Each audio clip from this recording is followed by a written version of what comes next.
Hello, everyone, and welcome back to the Cop Council. How are we all? Hopefully, all of you are having a fantastic day from wherever you are around the world, and hopefully, all of you have had a fantastic Saturday from wherever you are around the world. But yeah, hello.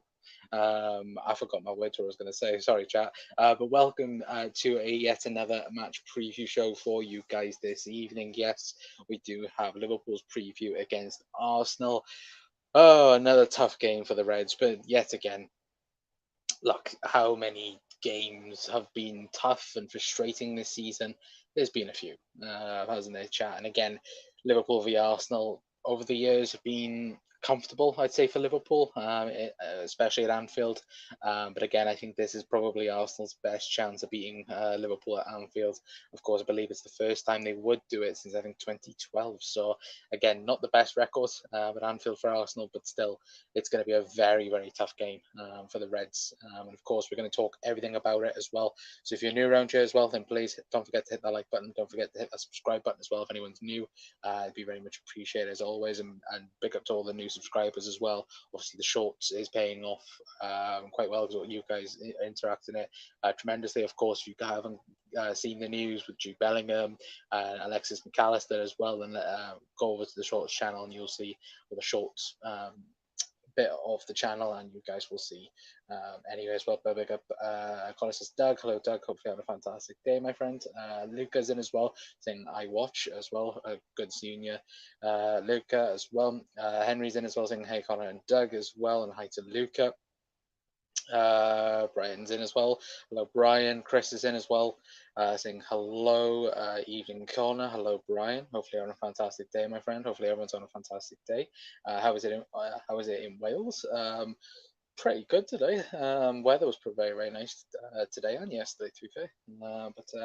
Yeah, very hilly, I should say. Anyway, we all know it's not our season this year. Yeah, again, I think obviously we'll speak about it in a moment, but if we don't get a win, even if Liverpool draw this game, Champions League is gone. It is a very much must win game for Liverpool. Um, I think if Arsenal were to drop points, it's not the end of the world for them because, of course, they have that barrier towards Manchester City and, of course, play Man City again before the end of the season. But even still, I again I do think if Liverpool don't win this game, Champions League is done for Liverpool. If it isn't already or already done and dusted for the Reds, unfortunately, hoping for a draw at best, but hopefully Anfield comes to make the difference as well. Well, again, Jurgen spoke in his press conference, didn't he, saying that was hopefully going to be the difference for Liverpool. If you actually look at it, of course, Liverpool's home records is actually pretty decent. It's not the best, of course, but it's not terrible. It's of course the away form is the one that is terrible so far this season. Anyway, but just hoping somewhere. Just hope somewhere we go for Gavi. I don't think we go after Gavi. If I'm being awfully honest with you, mate. I think if Gavi doesn't, if the appeal by Barcelona doesn't get dealt with, I think he goes Bayern Munich. I'm not going to lie. Can we forfeit the game, says Chris? No, no, we can't forfeit the game, Chris. And still, even though Arsenal have been phenomenal this season, I'm going to talk a little bit about Arsenal beginning of the show.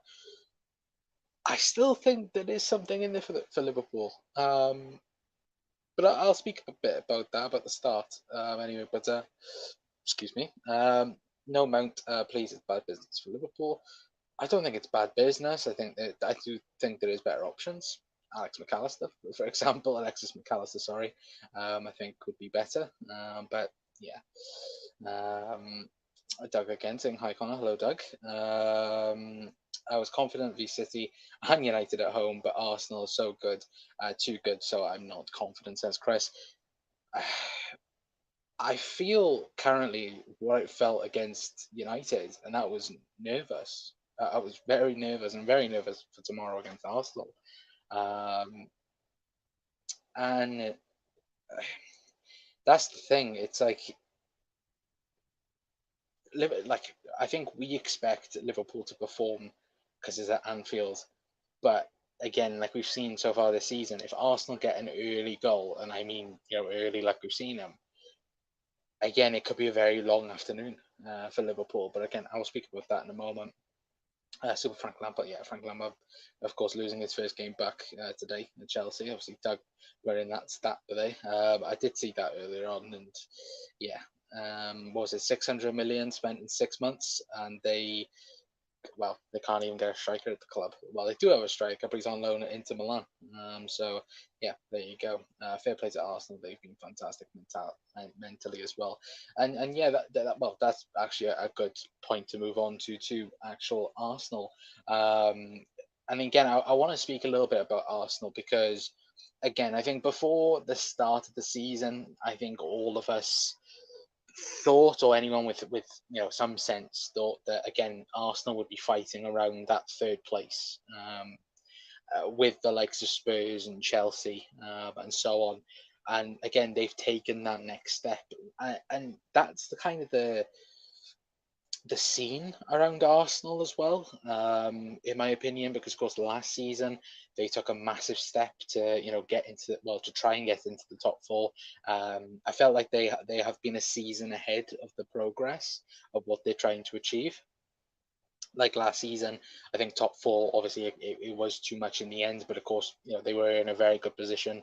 But I think they lost 6 of their last 12 games in the league, which that was a madness in itself. But again, this season, I did not expect this jump from Arsenal, and they are a season ahead of what they should be doing with the squad. Again, they remind me a lot of Liverpool back 6 years ago, in that regard, in terms of building the structure up to have a push. And this season they've done phenomenally well. Look, I think obviously the signings of Gabriel Jesus and Zinchenko massively helps in that regard. But of course, it isn't just them. Martin Odegaard has been probably up there for Player of the Season, and probably when we are speaking about Player of the Year, I've said it. For me, I think Zinchenko has been the one for me. I think in terms of being captain and leader, but again, Odegaard, Saka, those two have massively stepped up this season for Arsenal, and of course, it's not only them two as well. Saliba at the back, as well, and I feel like that's something that Arsenal have lacked, um, probably 10 years, in terms of having a commanding centre half, and I feel like Saliba is that. This season he's been, um, again, Saliba's been brilliant this season. But again, when people are talking about, oh, is he better overall than this centre? Like, is he better than Thiago Silva? Is he better than Virgil van Dijk? I think if you took everything, if you just took this season, probably, yes, I would say, in that regard. If you're going to go overall, I don't think, no, I think Saliba still has a few more years to try and get to that, and a consistency then in that regard. But again, eh, you fully expect this Arsenal team to crumble. I've fully expected it to happen, being a Liverpool fan and talking about. Of course, we've spoken about Liverpool and how they managed to cope against Manchester City, time and time again. And that's what I've expected from Arsenal. I've expected Arsenal to crumble. And I thought when they lost that first game against Manchester City at the Emirates, I thought, oh, this might be the tough period now for Arsenal. But still, they had, comeback games and mentally challenging games like Aston Villa and like Brentford at home. Brentford, sorry, Brentford. Um, Bournemouth. I couldn't think who it was then. Yeah, Bournemouth at home. And again, those types of games, it's so easy to drop points, and it's so easy to then go out and not get the points. And again, Liverpool did it before we ended up getting to that level. And Arsenal, they've managed to get to that level. And for me, right here, right now, if I was to say personally, who do I want to win the league? I'd want Arsenal to win the league, and that is me being awfully honest. But sadly, I think Liverpool. I'm hoping Liverpool put a dent in Arsenal's title challenge, so far. But even still, I think again, Arsenal have built something. And of course, Arsenal spent money and they spent it wisely, over the last 2 years, 18 months, around that. But for me, Arsenal are very much. Now, if there are any Arsenal fans in here as well, then let me know. And let me know. Please don't let me think that I'm talking absolute wham. But for me, I feel like Arsenal are a year ahead of what they should be, but it's going in the right direction. And the one thing I will say as well, all the people that were Arteta out back, 18 months ago, where have they gone? Like, again, Arteta was very much the favourite, going back, last season, the first like 3 or 4 games of the season, was favourite to get sacked. He was the favourite manager to get sacked that season.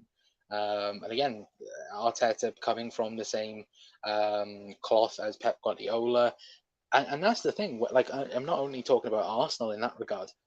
If we talk about if Arsenal do go on to win the league, for me, Manchester City gifted Arsenal the Premier League. Of course, Arsenal have to go on and win a bunch of games, and of course do the right thing and do what they've done. But when you look at it, they gave them Gabriel Jesus and Zinchenko, like two of their best players, two of their key players. That even this season, I think plenty of people have argued the fact that they kept hold of probably a Gabriel Jesus, probably Man City would be leading the Premier League. And again, that's a little bit unfair to look at it because, of course, Arsenal have had to put up with, without Zinchenko, not Zinchenko, sorry, without Gabriel Jesus for 3 months or something like that. So again, they've had to, fight over it. But again, it's for me, even without this result against Liverpool, because I hope Liverpool can't beat Arsenal. But even without this, I still think City. I think City, they will come close to Arsenal, but I think Arsenal will still win the league, in my opinion. But again, that's just my opinion. Anyway, but let me know what your guys' thoughts as well in the comment section down below, at least. Anyway, but let me go back into the chat. Anyway, because I'm rambling on. Anyway, but where we buy. But I dug as well. I put Arsenal fifth at the start of the season. I think plenty of people did though, Chris. I think for me, I think I had Arsenal fourth. I think this season. I think I had. What did I have in third? I can't remember. I'll have to have a look. It was either third or fourth I had Arsenal this season, but I didn't expect them to take that jump up, if I'm being perfectly honest. They have had a fantastic mentality and inexperienced for an inexperienced team. Yep, exactly. And again, even if Arsenal don't go on to win the league this season, it's the first time that they'll be at this level. Again, next season you expect them with the right recruitment. You expect them to be there or thereabouts anyway as well. But Drew Gunner's in as well. Well, Hannah's in as well, I should say, to begin with. So hello, Hannah. Hopefully having a fantastic day. Drew Gunner's in as well. So good seeing you, my friend, as well, saying may the best team win, lads. Well, I hope so. Hopefully that is us. But again, like I said, I have plenty of praise for Arsenal this season for sure, in many regards. But Gabriel has potentially been better than Saliba quality doing his stuff as well.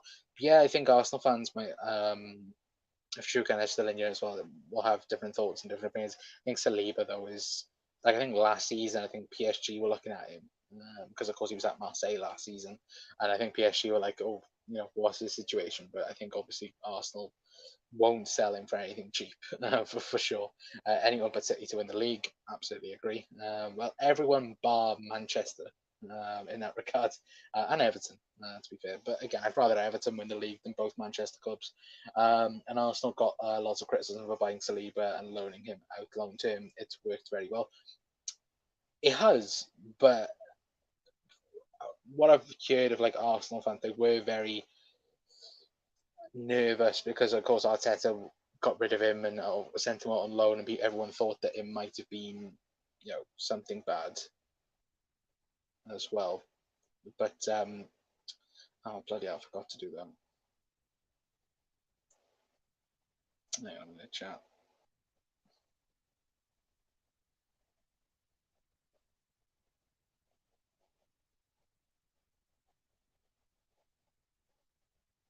There we go, that's done. But yeah, no, absolutely. What else do we have? The only thing I'm nervous about this game is going to Anfield. We haven't beaten you at Anfield since 2012. It's a tough place to go. Yeah, exactly. For me, that's the only thing. I think you didn't you beat us in the League Cup on penalties, but again, I think we ended up putting out a C team in that game. But even still, like 2012 is a very long time. Because again, we've had, well, I know plenty of Arsenal fans thought in, what was it, 18-19 that you were going to win the game after you went 1-0 up, and then Bobby Firmino ended up, doing his magic, I should say anyway. But Arsenal did right in sticking by Arteta too. Yeah, absolutely. Hi, True Gunner as well, says Henry. Hi to Hannah. Hi, Brian. Zane says, did you see the robot's overhead kick? I did see Erling Haaland's goal early on. It was a good goal. The robot, yeah, he is a freak of nature. You can't underestimate Anfield. No, exactly, you can't. And that's the only saving grace for Liverpool. In many regards, of course, even when you look at the the, the game earlier on this season, and of course Liverpool, narrowly lost out the game 3-2. But again, even in that game, there was, on the Liverpool side of things, there was a lot of things that went wrong that day. In terms of course, the first goal for Arsenal was offside. We know that now for sure. That was a mistake. The penalty that Arsenal ended up winning the game by, that was also a mistake that was officially apologised for. So, and again, when watching the game back, I was watching it earlier on, extended highlights, and watching that game, did Liverpool deserve to win anything? No, absolutely not. But like, that was meant to be Arsenal's, like, one of the games of the season, and Liverpool were absolutely terrible that game and should have got something from it, at least a point. And that's an encouraging sign in many regards. And of course, that day as well, obviously, I think we had Luis Diaz getting injured as well. I'm trying to think who else went off. Did Fabinho go off injured as well in that game, or somebody else went off injured? I think so. Again, there were many different other things that did go wrong that day as well. But even still, I still think Liverpool should have got something back in October against Arsenal. And again, you can't, as the chat has mentioned, you can't underestimate Anfield. Obviously, we've beaten. We'll take a look anyway at the home form for Liverpool in terms of the league table, if I can do that. But for me, at the moment, of course, the only team to beat us at Anfield this season is both Real Madrid and I believe Leeds United so far this season. But just in general, again, if things go right for Liverpool, if things are starting to click, then it can be as Arteta said, it is the hardest place to go in the Premier League. And hopefully, and again, the crowd won't put up with people, walking around and seeing what we see in away games and so on.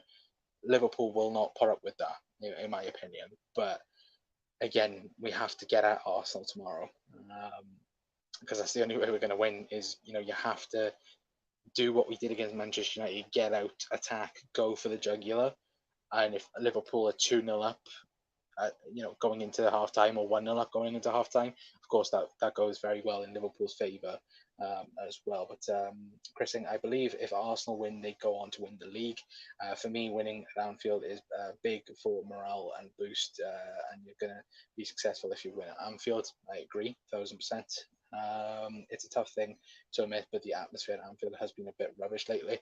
It's been poor for a long time. I think we called it out, didn't we? And again, like, I think in big games it's amazing. In small games, like I said, against, and there's no disrespect to like the teams like Bournemouth or something like that, it is pretty dead. For me, it needs to be chaotic and madness then, or maddening in every single game, let alone the big games. Too many tourists, Hannah, been getting worse every season too. I would agree, 1000%. What do we need to do to get at Arsenal? well, we'll talk a little bit about that in a moment. Tourists are very respected. Let's not have that decision. No, that is true, but it's it's the fact that, again, when you've got people turning up to Anfield wearing Manchester United flip flops, again, that's not too good, is it, Jungle? In that regard, I absolutely agree. In terms of, you know, the tour, not all tourists, not all Muslims are like that, but I would genuinely like when you've got people that pay a tremendous amount of money for tickets and then are turning up in like Manchester United flip flops and like turning and not, real support in that regard. It is a bit a bit deflating then, in that regard as well. But no, I didn't mean to get that, but you can kind of get what I mean in terms of course, they spend tremendous amount of money. That's true, and that's Boston. But in terms of when you need, when you probably have supporters that will scream their heart out. And that's the thing for me. If a supporter that again goes there and screams their heart out, I'm more than happy than that. If someone just goes there and stays quiet for 90 minutes, that's where I get a bit annoyed. Where that for me is just absolutely like it's head banging. If you're gonna go to a game and not sing or chant or anything, that just gets under my skin completely, as well. But yeah, that's what I mean by it anyway. Tell you what, will be Liverpool will win tomorrow 5-0. I love the optimism, Gary. I honestly don't know why it's been so flat, quiet. I think the supporters are nervous too, which may explain some of it. I don't want to blame the influencers. I don't think it's much that though. I think it works. You can only do so much, but it's a two-way thing. Like if the team's not performing, the crowd gets dead, anxious, annoyed, and it swings roundabouts, doesn't it? Really, I just mean they spend a lot. Yeah, they do. And again, like I can't stand it when people. I can't. Like, again, that's the only thing that annoys me. It's not so much the money side of things. Again, people spend a tremendous amount of money. It's ridiculous. But when you go to a game and you're not singing, you're not screaming, and you're not expressing yourself at a footy game, that's when I get annoyed. The Man United flip flops were hilarious, though. Yeah, it was horrendous, wasn't it? If they are Liverpool fans, I have no problem. Exactly, that's the thing. The only thing for me, like I say again, if they don't, sing and shout and scream, and support the team, then again, I don't see the point in it. If I'm being perfectly honest. But again, that's just my thoughts anyway on it, to be fair. But of course, the last game for Liverpool, the last time out between the two sides, obviously we mentioned it in terms of earlier on this season, but of course the last time Liverpool played Arsenal at Anfield, of course Diogo Jota did sit down at Ramsdale as well. Of course Liverpool winning by 4-0. Again, hopefully Liverpool can do something similar to that anyway. But for me, of course, like I said earlier on in the video, it's going to be a very tough ask for Liverpool tomorrow to recreate that. But again, I don't think we saw 7-0 against Liverpool either, did we? In that regard as well, to be fair, as well. But again, guys, let me know your score predictions. Let me know your starting 11 predictions in the comment section down below as well. I want to know your guys' thoughts in the comments down below as well. What else do we have? If they are looking for a problem, spend less and sing a bit more, says Brian. Every club has fans around the world. I don't mind them fans, but I agree. Don't like the ones, Connor. Don't like the ones, Connor. Don't like the also ones that Photoshop cameras. Oh no, I get what you mean. The cop must roll tomorrow. Starwin must play centre, use his pace and power. I agree, probably, in that regard. Brian's gone with 2-2. Anfield will be right up for tomorrow. We love playing the favourites. No, exactly. Again, you look at all the games this season, like the top tier ones, it's always been a belter atmosphere as well. But 3-1 says Jungle as well. I'd love that win. I saw a team from this time 5 years ago, and only people missing were Genie and Mane. Yeah, Again, massive rebuild needed for Liverpool. Again, I don't have to mention that, but uh, yeah, again, just you even go back to the Champions League final and the starting 11 in terms of that. The only people are missing, as Oscar said, but the only people are missing are Genie and Mane, and again, that's not good enough for Liverpool. But I do think Liverpool are doing something big in the summer, dependent on whatever we get. Europa League, Champions League, Conference League, no European football. I still think Liverpool are planning something big this summer anyway, but I could be wrong in that way anyway. But what else do we have? With 10 games remaining, Liverpool find themselves in the exact same position with the same points total as the 2021 season. The difference being the teams around us are better than what they were. Yeah, exactly. And you don't have teams that, like, remember we were all year in the COVID season and we were all like, oh, everyone's giving up on top four, nobody wants it, everyone's throwing it away. But this season you've got Newcastle, you've got Manchester United that are up there, but then you've got the teams down below it. Look at Aston Villa. Where did Villa come from all of a sudden? But I was looking at the stats earlier on. It's only Arsenal and Manchester City that have won more Premier League games since Unai Emery has been appointed as Aston Villa manager. It's I think it's Arsenal, Man City, and then it's Aston Villa. Like, that's ridiculous. But they've just come out of nowhere. And when you've got the likes as well as Brentford and Brighton as well. I think Brighton were a bit unlucky not to get 3 points today against Spurs. And that's the thing, like Liverpool, we again, how many opportunities have Liverpool had to close down the gap this season? It's been horrendously bad in terms of Liverpool closing down that gap between fourth. Look at the two games, what was it, City and then Newcastle, or Newcastle and someone that we won, and then we went back to losing games. And that's just the frustrating part of this season. It's consistently we're not performing and we're not doing our best in certain areas, and it is very frustrating. Again, it's like I said, if Liverpool don't beat Arsenal, Champions League is gone. That's guaranteed, because then it would be what, 9 games then, and what, 13 points to catch up. I'm sorry, that's too much to catch up now. Um, so yeah, I think Liverpool. I don't ever want to say it, but I think Liverpool won't get Champions League football if I'm being perfectly honest. In that regard, anyway. But 4-4-2, Ali, Gomez, Canate, Van Dijk, Robertson, Trent in midfield, Ox, Fabinho, Gakpo, Nunes, and Salah. What, Gakpo? What, Trent and Ox in a two? Oh, no, Fabinho and Trent in a two, is it?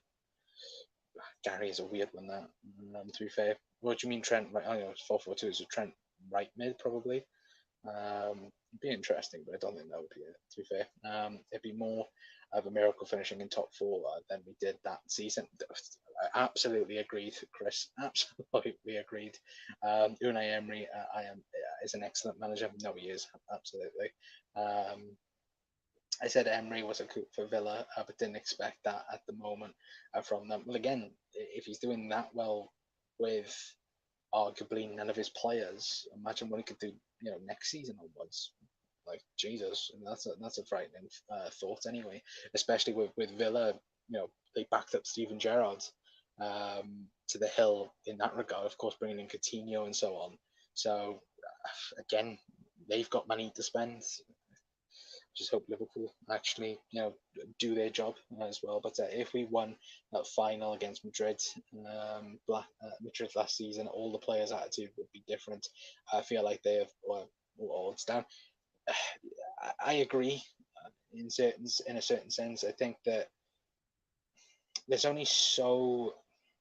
I think a little bit Liverpool were. I think the team knew Liverpool needed a midfielder. Or needed that, that boost again to go again, and we didn't get it. and of course we've spoken about Jude Bellingham and different midfielders and blah blah blah. But I feel like if Liverpool had signed, obviously we signed Darwin, but I feel like if Liverpool had signed, like, say if we got like a Jude Bellingham last summer, I feel like that might have changed a few things with this season. It wouldn't have changed everything because Liverpool needed, more than Jude Bellingham. But I think Liverpool would have. I don't think we would have been as bad as what we have been this season. Like there would have been a drop off, but not such a big drop off that it's become, you know, abysmal. Then I would say, in that regard, anyway. But we may as well experiment Trent in midfield. Nothing to lose now. I think our season is over, in my opinion. Anyway, I still think this pot. If we can beat Arsenal, there's a slim chance, but again, it's very very slim. That final was a negative, and we needed two positives in the summer, and we got none. Well, we got Darwin.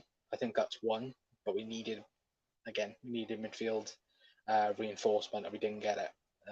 And I think that was a mistake. I think Klopp now, if you were to question him about last summer and the team and so on, I think he will openly admit it. He got it wrong, and the club got it wrong. And I think it'll be good to see the reflection on it as well, in that way. But again, um, we just need to get it right this summer, anyway, in my opinion. To be fair, at least anyway. But what else do we have? Anyway, but guys, let me know your starting line predictions in the comments. I've forgotten to get the starting line team up that I did have ready sorted. Let's have a look if I can get that up for you guys anyway. Do I have it saved on there? Oh, don't I? No, I don't. Yeah, marvelous chat. Normally I get things, correct and so on before we do start the stream, and that. But again, today I've just not done it. Again, this should me being poor in terms of management anyway. But we'll talk a little bit, of course, what Jurgen talked about in his press conference as well. Obviously, Luis Diaz won't be playing against Arsenal. He will be most likely will be a big part to play in Leeds in a week's time. And of course, Thiago Alcantara is back for Liverpool and potentially might start as well. So, guys, let me know your starting them predictions in the comments down below as well, because we'll be going through ours as well. Bellingham won't be enough. Need two midfielders after him in the centre half. I don't think Liverpool sign a centre half in the summer. I think we wait a year and we get either Antonio Silva or we get Garvidal in a summer's time, I think. Anyway, but again, that might be a problem for Liverpool, but I agree in terms of the midfielders, Chris, as well. But this is my starting prediction for Liverpool v Arsenal. I do think it will be a 4-3-3 for Liverpool. I do think it'll be Alisson Becker in goal. I think Trent will come back in at right back. I think Ibu Kanate plays alongside Virgil van Dijk. Of course, we're returning Virgil van Dijk alongside Andy Robertson as well. Fabinho, Thiago Alcantara, I think, comes back in, and Jordan Henderson. That's the midfield three. And then I think it will be the front three of Cody Gakpo, Darwin Núñez, and Mohamed Salah. Now, the only opposite I could think that we could see to this is that weird 4-2-3-1, 4-4-2, whatever you want to call it, where we might see Harvey Elliott in instead of Jordan Henderson. And then we might go with, Gakpo on the left, Harvey Elliott on the right, and then Darwin and Mo up top. But I do think Liverpool might go back to 4-3-3, I think, anyway. But of course, the big calls in the game: does Thiago start? Does Gomez stay in for Trent? I think Trent does come back in for Arsenal, in my opinion. But I could definitely see him also, obviously going with that as well, and sticking probably with maybe Trent in that regard as well. But my lineup: Alisson, Gomez, Matip, Kanate, Jesus Christ, Robertson, Fabinho, Trent in midfield alongside Jordan Henderson, Salah, Gakpo, and Núñez, and Chris was saying your lineup is more realistic than mine, to be honest, as well. I think that's. I think Klopp will go tried and trusted. I think anyway. But again, I wouldn't be surprised if he just experimented. Like we said, I don't know or we don't know what Jurgen thinks will happen with this season. We don't know whether or not he thinks top four is gone. We don't know. So we'll have to see anyway. But for me, guys, I'm going to go for. Where am I going to go for? I think Liverpool 2-1. I think will happen. That's where I'm going to go as well in terms of predictions, at least anyway. So yeah, I'm going to go 2-1 Liverpool for me. I think Darwin will score one. I think Mo will score one as well. I'd like to say Bobby because obviously it's the last game against Arsenal. But for me, I'm going to go 2-1 Liverpool, and I think it will be Nunes and obviously Darwin and Mohamed Salah. Chris is going 3-1 Arsenal. Jesus Christ, Chris. Be promising, lads. Again, but no. Again, realistically, Arsenal will most likely win, but I do think Liverpool have a chance, especially being at Anfield as well. Anyway, but yeah, I'm gonna go 2-1 Liverpool for my prediction. Anyway, but guys, I am gonna leave it there for tonight. Anyway, a big thank you to all of you guys for tuning in to the match preview as well. It's very much appreciated as always. As well, let me know your guys' thoughts as well. Do you like the short videos as well? I think they do bring a lot better information videos, so we don't have to make a big video unless, of course, it's like a big breaking news episode as well. Obviously, I think yesterday was the Jude Bellingham, where he's going to be picking next is supposedly meant to be coming out really soon, or where he wants to go. As well. So again, that will be interesting over the next couple of weeks as well. And of course, we did one, of course, on Alexis McAllister as well. That rumor saying that Liverpool are interested in signing him this summer as well. Anyway, but hopefully you guys have a fantastic rest of your Saturday, wherever you are around the world as well. If you haven't already, please feel free to leave a like. Please hit that subscribe button as well. If anyone, like I said, is new around here, we very much appreciate it as always. Anyway, but until next time, guys, that will be it from me. I've been Connor from the Cop Council. I will see you all tomorrow for the post-match reaction as well. We'll be live straight after the game to speak about Liverpool, hopefully beating Arsenal tomorrow anyway. But again, hopefully have a fantastic rest of your day. I've been Connor from the Cop Council. I'll see you all tomorrow. Ta-ra.